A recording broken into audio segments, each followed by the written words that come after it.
I'm not made for love. It's been weeks since that dinner. The thought of that night still gives me goosebumps on my body.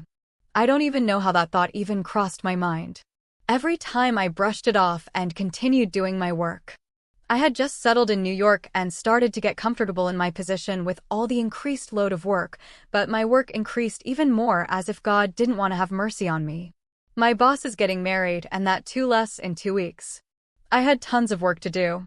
I have been running errands for my boss as he can travel because of all the paperwork he has to handle as he is soon going to step up as the new CEO.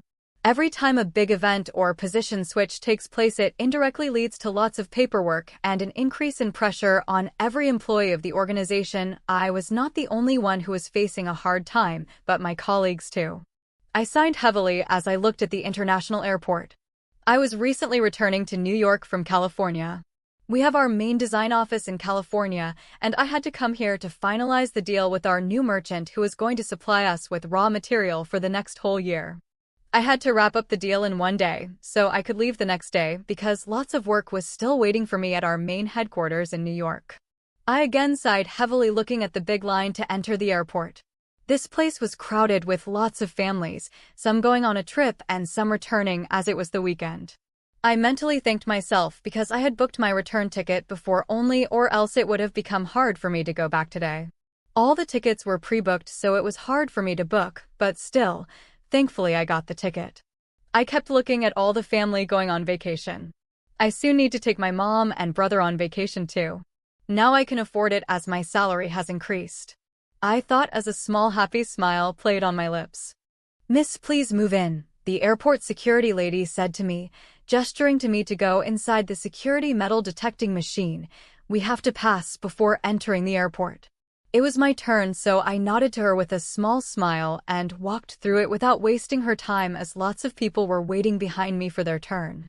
As she gave me a green signal, I walked inside the airport dragging my small bag of luggage with me.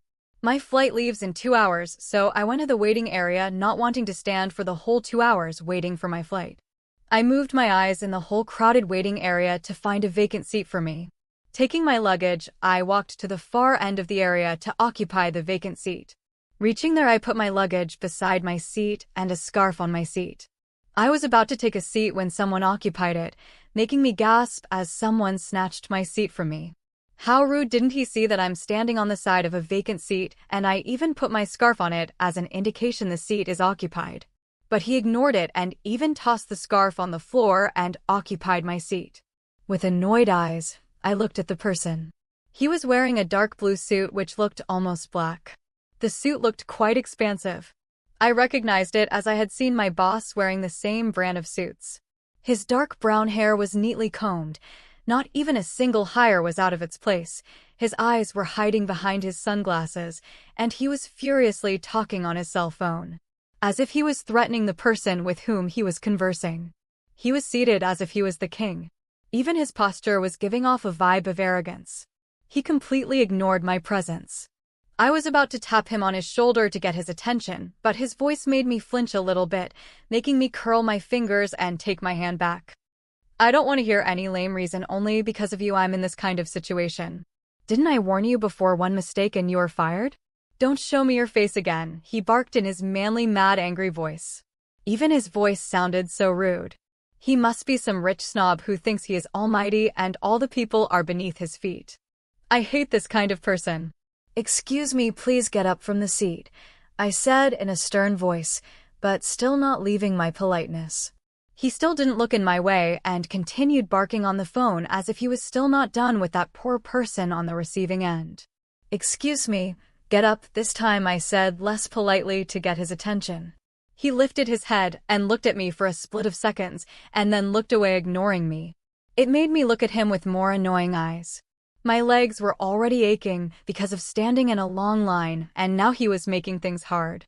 "Get up," I said this time in my pissed voice while gesturing with my hand to do it. "Can't you see I'm busy?" he said in his mad voice, making me scowl at him in annoyance. I snatched his phone easily from him and cut the call, having had enough of his rudeness. "Now you are not. So getting up from my place," I said in my annoyed voice. His jaw clenched in anger as he looked at me. He tilted his head a little bit to look me up and down with a clenched jaw. probably deciding in his brain if I was worth his time.